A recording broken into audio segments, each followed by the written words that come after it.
Missione compiuta. L'anonimo che ha comprato lo spazio pubblicitario sui giornali cartacei siciliani e quelli online con la frase "Salvare Agrigento" ha fatto centro.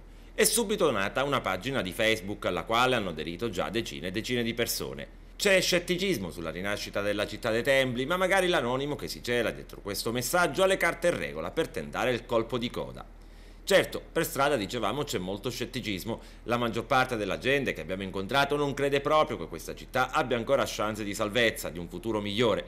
Il malgoverno che per anni è imperato ha ridotto Agrigento in malo modo. L'immagine è deturpata. Fuori da questa città la gente ha un'immagine di un luogo sporco, dove manca ancora l'acqua dopo oltre mezzo secolo, dove problemi più elementari non si riescono a risolvere. Anche gli emigrati che rientrano ogni anno per alcune settimane di ferie non credono al riscatto. Secondo lei è ancora possibile salvare questa città? Si può fare.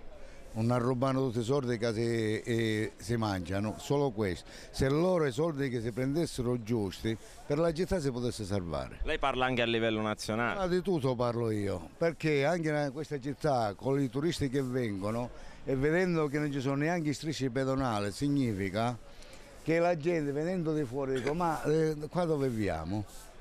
Non è una città, io per adesso sono a Torino, abito a Torino, a Veneria, e lì l'hanno fatto ultimamente i strisci pedonali, quando si scancella immediatamente le fanno, perché uno che passa di qua, se non vede le strisce pedonali, le macchine l'ammazza una persona. Quindi lei dice se un turista arriva via dalla città sporca non torna più? È logico che non torna, perciò non abbiamo, che questo è stato, non è ora, acqua non abbiamo per bere, che c'erano i fontanelli una volta non ci sono più, i gabinetti qua fanno desiderare. E allora, giustamente, quando uno viene di fuori, che cosa dice? Ma scusate, ma si può andare in una città di questo turismo non avere questi servizi? E questo giustamente è una cosa vergognosa. Allora ci c'è questi politici che si mangiassero meno soldi e li spendono per la città. C'è ancora la possibilità di salvare Agrigento? Ma io spero sempre che si possa salvare la città. Un agrigentino si augura di cuore che la città possa migliorare. Però purtroppo devo dire che da 20 anni si fanno le solite discussioni, altrove, vedi Ortigia, vedi il Trapanese, e ci sono stati dei grossi miglioramenti.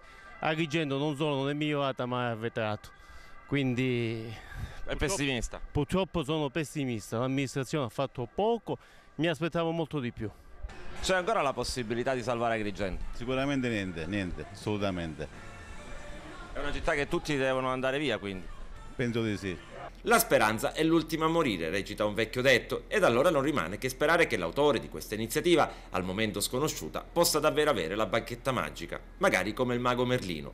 Oppure stiamo già parlando di un remida e non ce ne rendiamo conto.